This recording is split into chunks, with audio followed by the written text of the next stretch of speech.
Really excited to welcome on my show today, David Meerman Scott.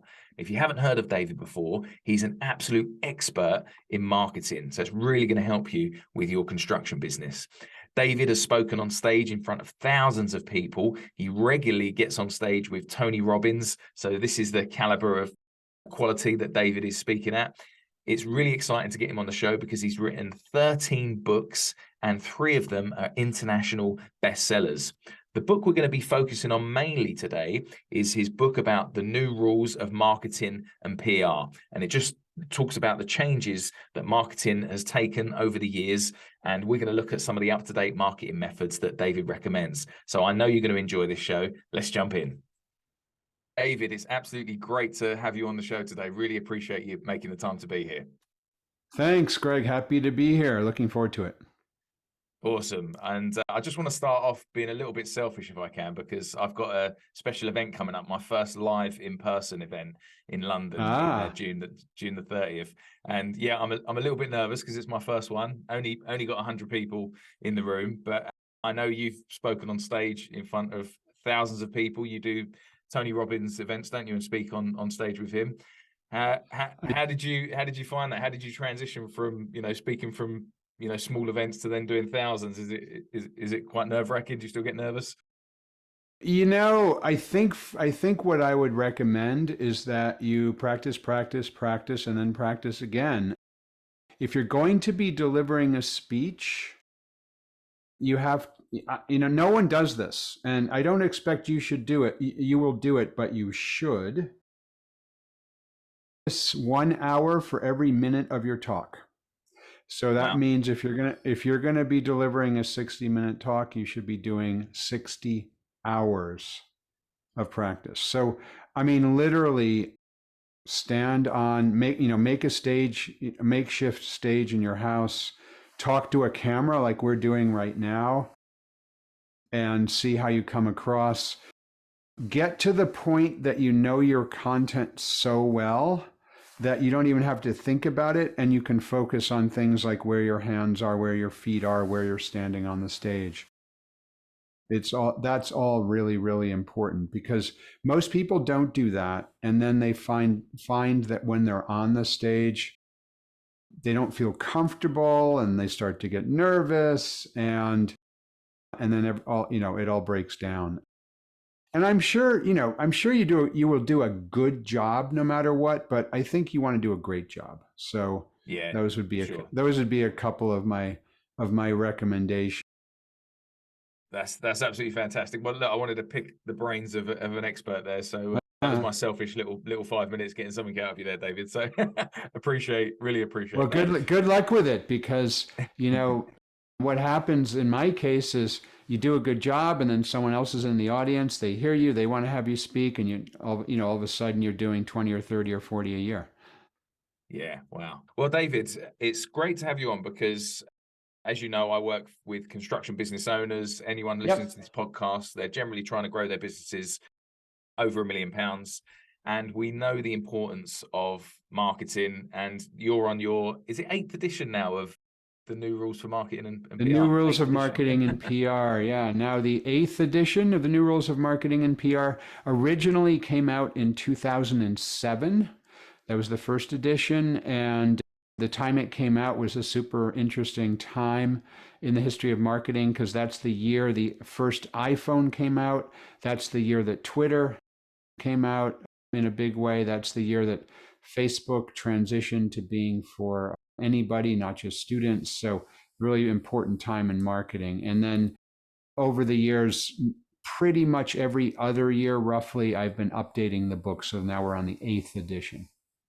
Yeah, I mean, things are changing so rapidly, aren't they? I'm sure you're going to be doing many more editions as time goes on. Yeah, well, that's a big part of it is, well, first of all, the fundamentals of great marketing have not changed. So when I wrote the book, The New Rules of Marketing and PR, people say, well, what are the old rules? The old rules were that to generate attention for your business. So, if you're running a construction business, to generate interest in your construction business, you generally had only 3 options in the old days. One option was to hire a salespeople salespeople or a salesperson, depending on what kind of business you're running, knock on doors, call people on the phone, but you're basically trying to sell new clients directly.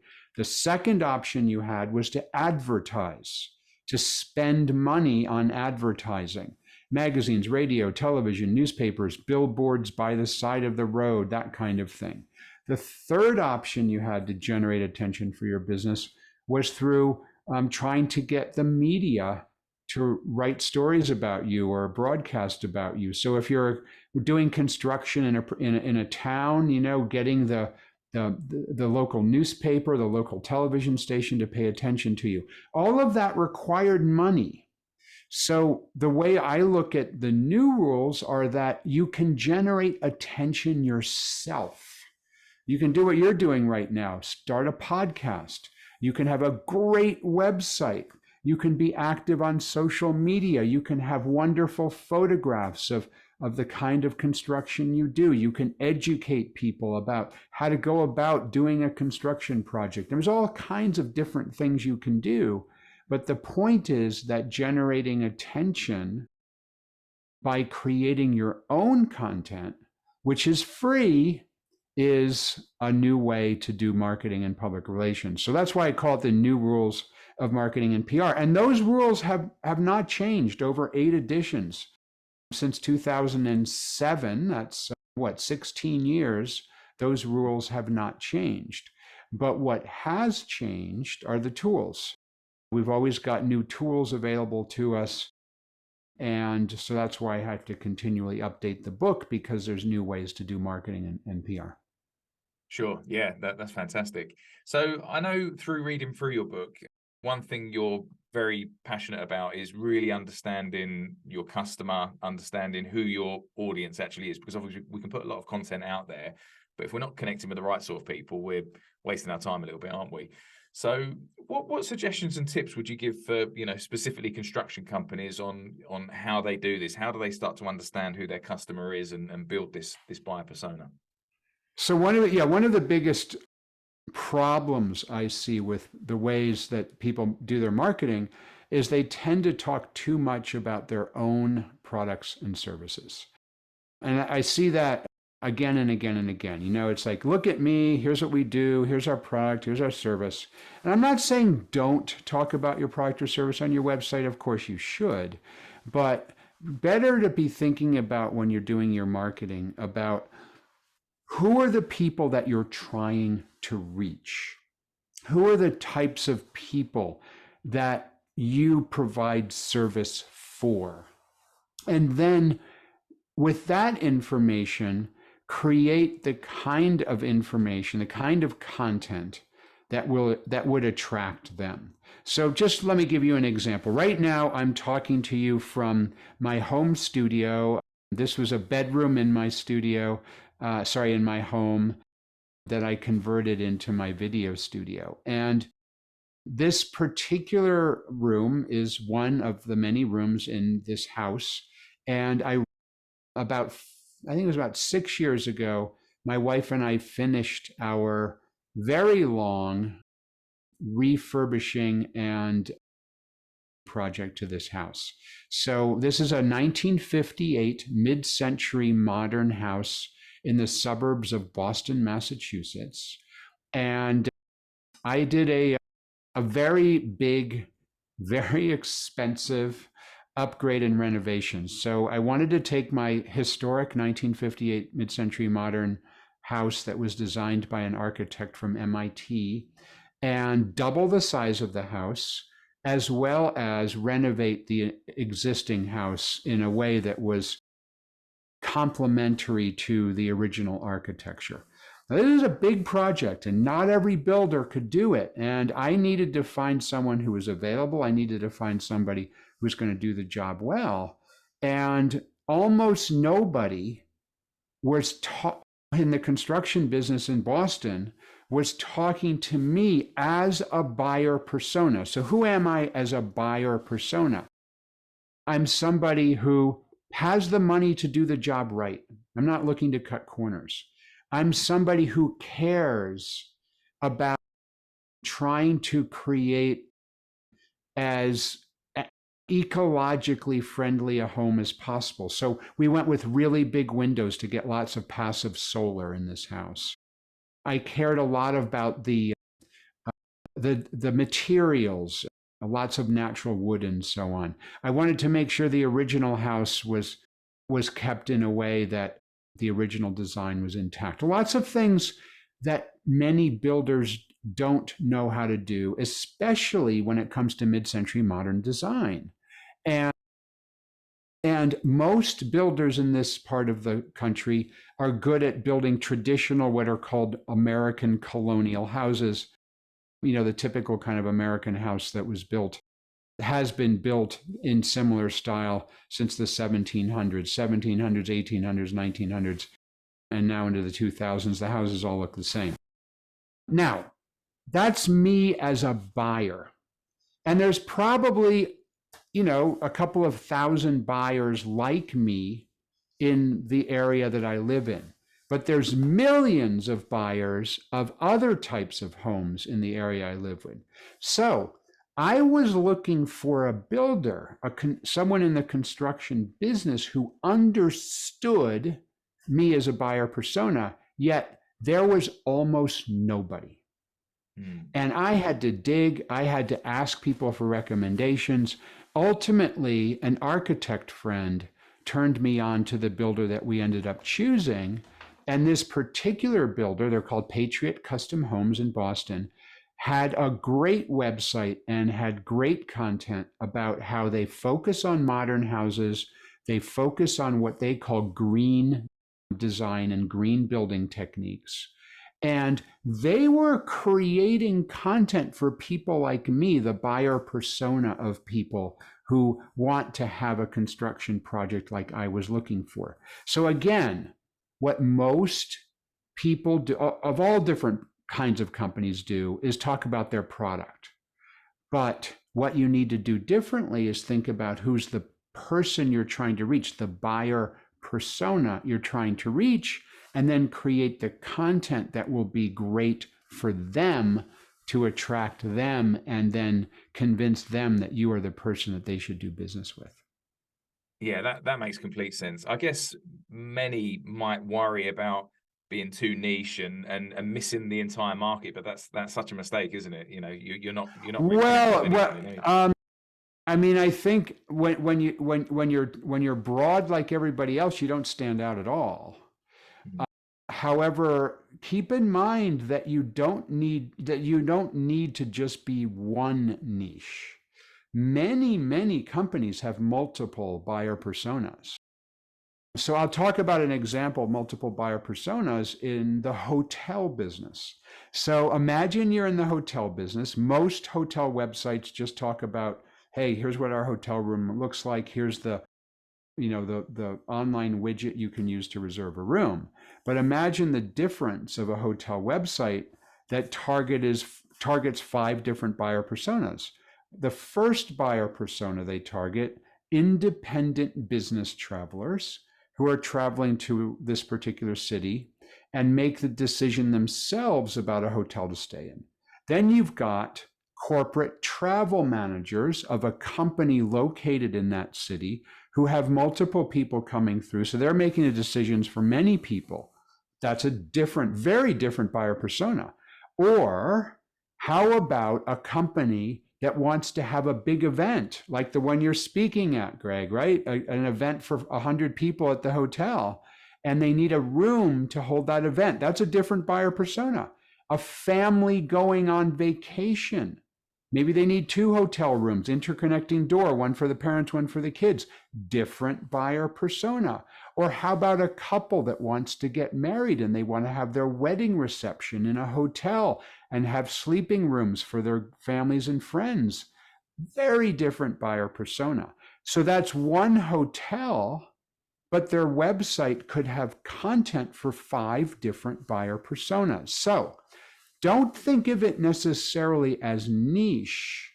And that in my case, when I was talking about my builder, that I was looking for someone who is very skilled in modern design and modern renovation techniques. in here in Boston where that's rare, but rather think of it as multiple buyer personas. Well, we do this, but we also do this. And then your website can have multiple content sets for multiple buyer personas. Yeah, that's really interesting. So thanks for clarifying that. That makes complete sense. What do you think at the moment? Obviously, we know that the rules of marketing haven't changed, but the way we connect with people has changed slightly, hasn't it? So Yes. where would you say, when I think back when I first started, it was, Yellow Pages and, all different ways of getting into people. But now we've got blogging, vlogs, videos, TikTok, things like that. What do you think for construction business owners? Where should they be really focusing their efforts? Because we only have so much time, don't we, to try and do our marketing. So does it need to be just a little bit everywhere, or what do you think? That's true. I mean, you've got opportunities all over the place. So I would look at two different criteria for how you can think about where to focus your efforts. The first criteria would be, where are the buyer personas that you're trying to reach looking for a company like yours? So, maybe those people are active on Facebook. Maybe those people search on Google and look for a company to do business with. So that would be the first thing I would look at is who are you trying to reach? Who are the buyer personas you're trying to reach? And what is the best kind of content to reach them? The second thing I would look at is what kind of content are you comfortable creating? So, you're doing this podcast now, Greg, right? So you're comfortable with this medium, with an audio interview format as a way to create content for you. I don't have my own podcast. I'm a guest on people's podcasts like we're doing right now, but I don't have my own podcast. However, I do have a blog. I am active on LinkedIn and Twitter and Facebook and Instagram. I don't have a podcast. I do have a video channel, but I don't update it very frequently. That's because I prefer to write. I'm a writer. So think about what you would like to do. Maybe do video, maybe do audio like Greg does, maybe do write content like I do. Just think about what you're comfortable with. So those are the two things I'd look at. Where are the people you're trying to reach? How can you reach them? And number two, what might you be good at? Now, I want to share a little story about my friend Matt Rice. Matt is a builder in Austin, Texas. He does high-end custom home construction in Texas. And I think it was about 10 or 12 years ago, he went to an event where he saw me speak.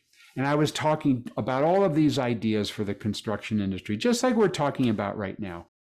And I was saying, just like I said right now, you might want to think about what you might be good at. Maybe it's video, maybe it's audio in the form of a podcast, maybe it's you like to write, so you can write a blog, maybe you're into photographs, you can put photographs onto Instagram, just like we're talking about right now.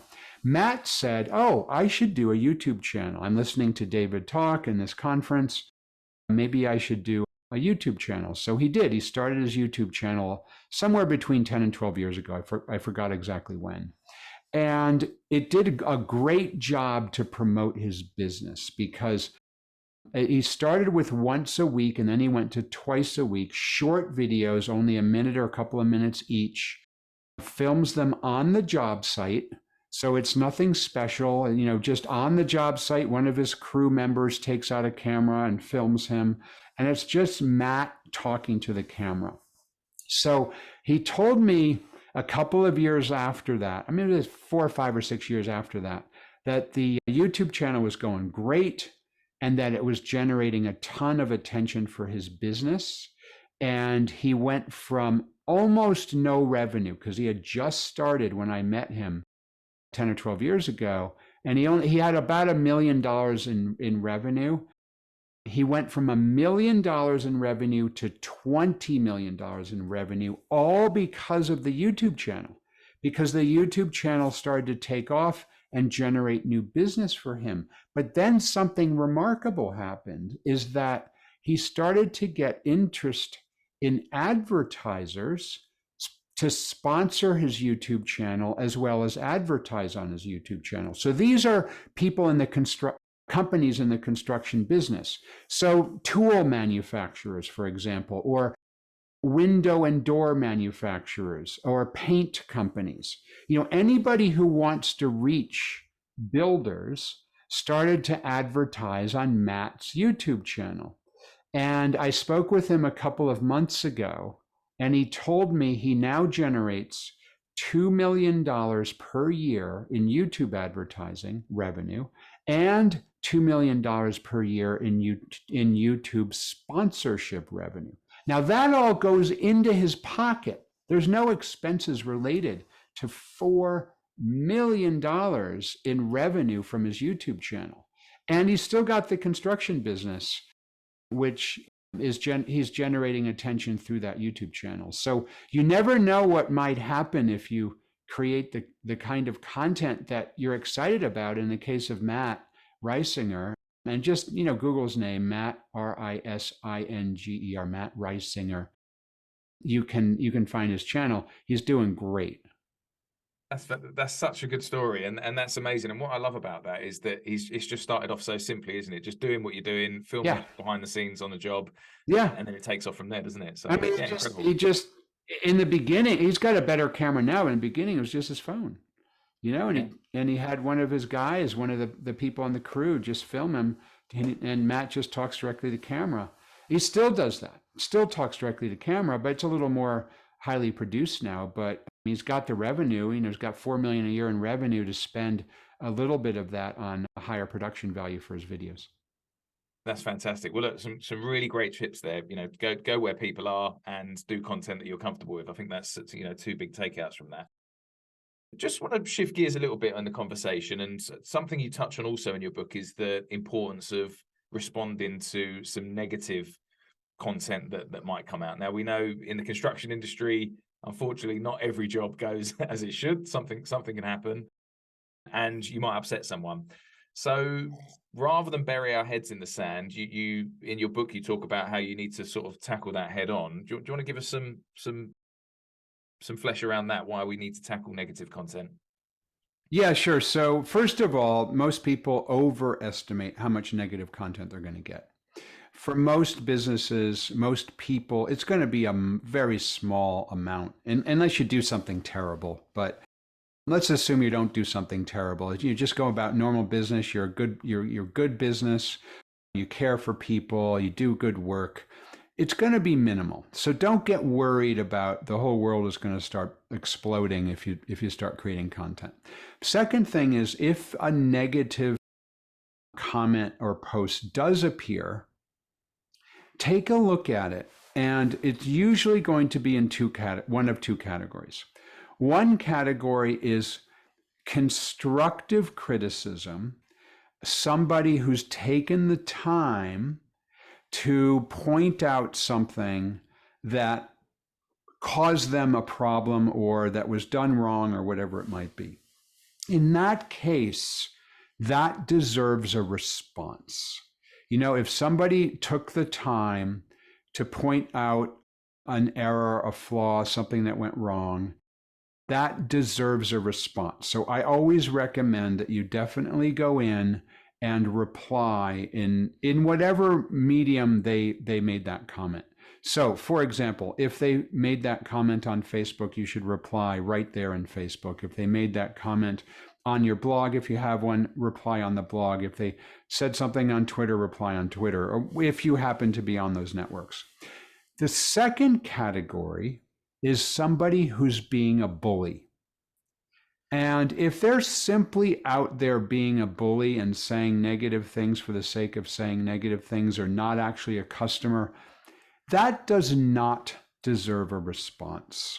You do not have to respond to someone who's simply being a bully and saying something that is not constructive. So don't even worry about that. Other people will recognize the nature of that comment as just being negative for the sake of being negative, and you can ignore it. So that would be my advice. But again, as I said at the beginning of the answer, it's pretty rare to have that kind of negativity. So don't think it's going to happen all the time. No, that's useful to know. Appreciate that. Obviously, when we're posting out on social media, we see clips that go absolutely viral, and that's everyone's big aim, isn't it? We think, right, let me get this post out, and I just want this to go gangbusters and go all over the internet. How any tips around that, about how, or is it just not possible? Is it just once in a blue moon that someone will go viral? What do you think? It's difficult because there's so many people online, but it is definitely possible, and especially for a business like construction that's a local business, it's very much possible to generate attention locally. So, when people think about viral, they often think about, the whole world or the entire country or whatever. But if you're running a construction business, which by definition is local, you don't need to have your content go viral all over the world. I mean, sure, that would be nice, but think about local, though. Now, first of all, a lot of people don't think local. I mean, if you think hyper local, what's going on in the town that I want to do construction projects in? What's happening in the school system? What's happening in the local political environment? Is there anything going on in the police department, the fire department? What's happening that I need to know about?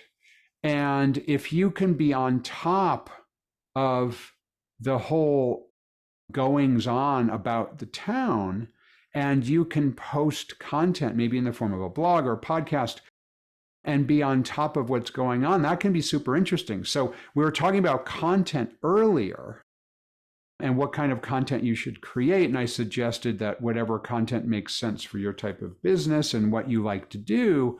But imagine, just for a moment, imagine that you wanted to do a YouTube channel like Matt Reisinger did. But imagine you focused on interviewing interesting people in your town.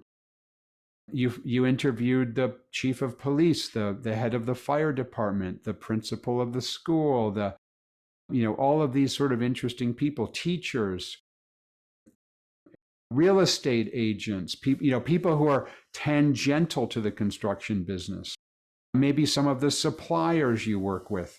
That's one way to generate attention in an interesting way locally.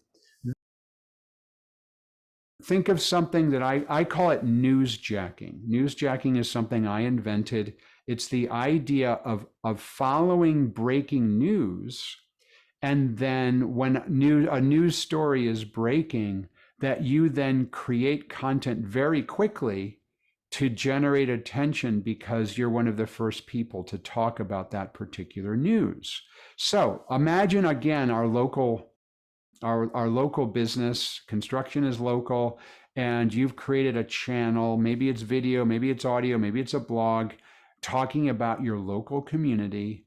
And then there's a piece of news that breaks. Let's say the mayor of the town resigns. That's interesting. That's something, if you write about it, people will pay attention to. Or, for example, let's say a report comes out that real estate prices jumped by 20% last year. That's interesting. If you're the first person to comment on that, maybe you're going to generate interest among other people in the community. Maybe the local newspaper will write about it. Or maybe you could even calculate real estate values in your community, or provide some other kind of data that you collect and you publish in your community, which has the power to then, in your community at least, go viral. And I know in some of the communities that I pay attention to, I've got a couple different houses. I've got the house I'm talking to you now in the Boston suburbs, which is my primary residence. I've also got a vacation property on Nantucket Island, which is a summer community in Massachusetts.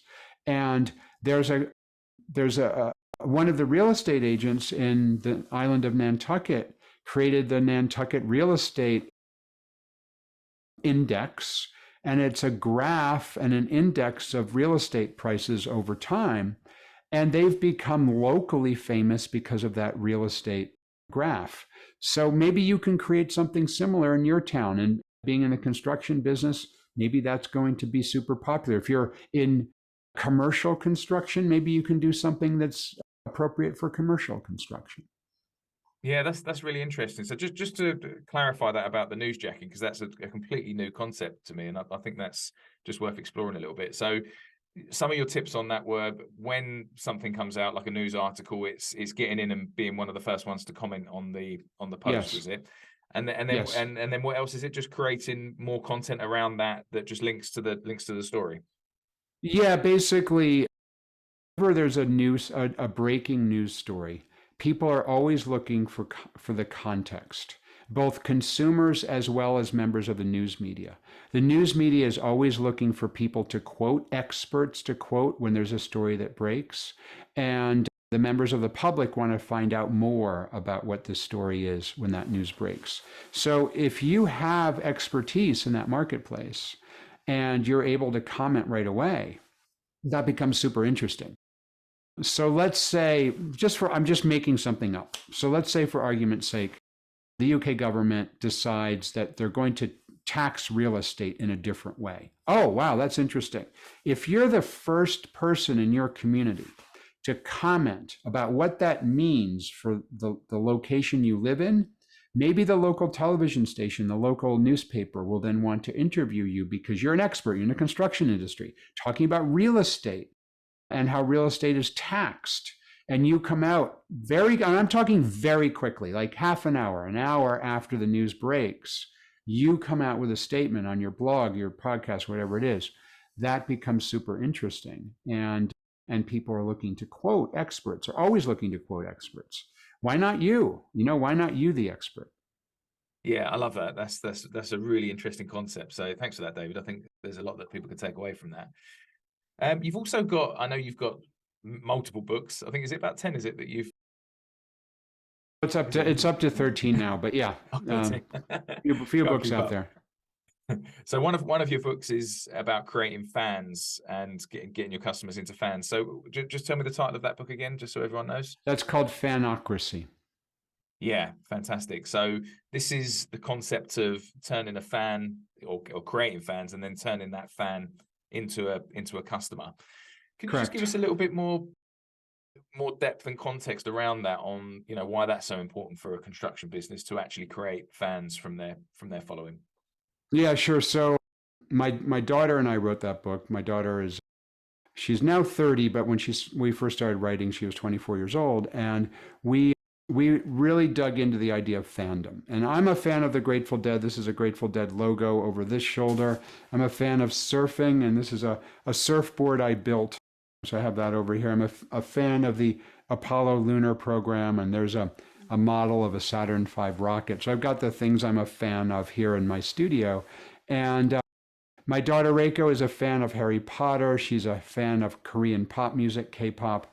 And so we looked at how and why people become fans, and we looked at how organizations can build fandom. And what we learned is that basically we humans are hardwired to want to be part of a tribe of like-minded people. Because when we're a part of a tribe of like-minded people, we feel safe and comfortable and secure. So if you cheer for a certain football team, let's say you're a Chelsea United fan, right? You cheer for that team. You are part of a tribe of like-minded people. I love the Grateful Dead, American rock band. I'm a tribe of the Grateful Dead, and I have many friends who are also fans of the Grateful Dead. So think about your own business. How can you create a tribe of like-minded fans, of people who are fans of what you do? And there's a number of different ways you can do that. But basically what you're trying to do is get them to feel as if they love what you do and they're a fan of your work. And it's totally possible for any kind of business to build fans. And we looked at all kinds of different organizations and found all kinds of different companies that have developed this kind of fandom. And It's a lot of different things put together. It's treating people with respect. It's providing incredible value. It's meeting people one-on-one and actually having interactions and conversations with them. And all of those things help to create fans of your work. That's interesting. And just to understand that concept a little bit more, we're talking about, obviously, you need to create fans from your initial customers. So you have to have done work for people for them to then become a fan. But we're potentially saying it's possible to then have fans that aren't customers that you want to turn. I mean, not necessarily. I mean, let's go back to the Matt Reisinger example. He's the guy I told you about who has a YouTube channel, and he was able to grow his high-end residential real estate construction business from about $1 million a year to $20 million a year just through. He's got over 1 million YouTube subscribers. So he's got way more fans of his YouTube channel than he has clients of his construction business. So what Matt did was he built a huge tribe of fans who are fans of his YouTube channel. Some of them then said, oh, I live in Austin, Texas. I'm thinking about building a new house. I should ask Matt to come and maybe he'll build my house. But that's a very, very small percentage of the fans that he's built over the last 10 years on his YouTube channel. The vast majority of them will never, ever buy anything from Matt. All they're doing is watching his YouTube channel. So there's all kinds of different ways that it's possible to build fans, even with people who are not necessarily going to be your customers. Now, that's, in my case, the same thing is true. I have a blog. I have something like 20,000 followers on LinkedIn. I have 125,000 followers on Twitter. I think there's 20,000 or so people who follow my blog. There's 1 million people who have read one of my books. My books are in 30 languages. But very few of those people will ever hire me to speak in a speaking gig. Tiny, tiny percentage of those people. But all of those people have potential to be my fans. And all of those fans potentially might either hire me or recommend to their company that they hire me. And that becomes really valuable. The more fans you have, the easier it is to add clients. And I know in my case, and I think this is also true of Matt, the builder in Texas, I've never made a sales call in my life for my business. My business all comes to me. It comes to me because I've built the fans ahead of time. And those fans of my book and my social media feeds and so on then say, oh, well, I need someone to speak at my event. Maybe I'll have this guy come and do it. Brilliant. That's fantastic. Just one last subject I just wanted to talk to you about, David, because I know you've got a busy schedule today. We've just got a couple of minutes left. AI is the buzzword now, isn't it? ChatGPT and what's going on with AI. And that's potentially going to change marketing again, or is it? What's your thoughts on, should construction business owners be jumping to get on the AI bandwagon, or what's your thoughts on where that's going to take marketing? There's lots and lots and lots of different ways that AI or artificial intelligence can help marketing. And I'm a big believer in it. I've actually an investor in several different AI companies in the marketing space. And I think it can be super powerful. So one company that I invested in, and I'm also a client of, is a company called Lately. And now what Lately does is it takes long form content and then breaks it into short form content that's ready to be used on social media.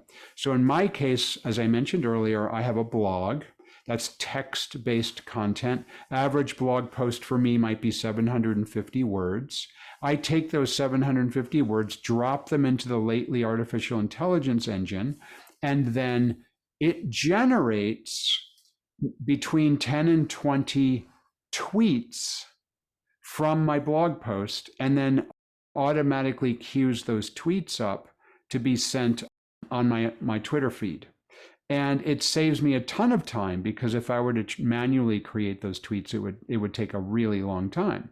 This also works, by the way, Greg, for audio content. So you could take the entire episode, this entire episode, when it's complete, upload it to Lately. Lately can then slice it into 1-minute audio clips, which then are ready to be shared on social media, on Facebook or LinkedIn or Twitter or Instagram, whatever social media you use. And that's just one AI tool. And there's ChatGPT, as you mentioned, is a tool. It's a free tool that's out there. Great way to summarize content, create questions from content. I use it to help me to create great subject lines for my blog posts. So lots of these tools are super helpful. And what I would not recommend that they're used for, though, is to create an original blog post, because you can't copyright content that comes out of these AI engines that are using content from the public database, in other words, from the web, which is why I think that what's a lot more interesting to me are the AI tools that can enhance your own content, like I talked about with Lately, rather than AI tools that are used to create content from the public internet-based content. While interesting, I'm not sure that ultimately has value to marketers. Yeah, that's really interesting take on that. I think what a lot are starting to do, which we worry about, is just being a little bit lazy on things like ChatGPT and just saying, right, write me a 500-word blog on, how to build a roof or something like that. And it's going to be bland, vanilla content, isn't it? That's not really going to serve any purpose, is it? Well, there's a couple things. It can be wrong, number one. Number two, you're right. It's typically going to be just like everybody else's content. And number three, you technically cannot copyright that. So, I always think of artificial intelligence as data and math. And whose math are you using? Is it ChatGPT's math or Lately's math or whoever? What math are you using? And then what content are you using? Are you using the public internet content? If yes, then that's just content that these AI engines scrape and then create something. Yeah, there's value in that. Sure, there's value in that. But there's already millions and millions of people who are taking content and creating, as you say, this bland kind of generic content, throwing it up there. I'm not sure that's going to be helpful to companies in the long run to do that. No, sure. David, I really appreciate your time today on the podcast. There's some real gems that have come out of that's going to be really useful for the construction business listeners there. So thank you for taking the time to come on the show. My pleasure. Thanks for having me on, and good luck, everybody.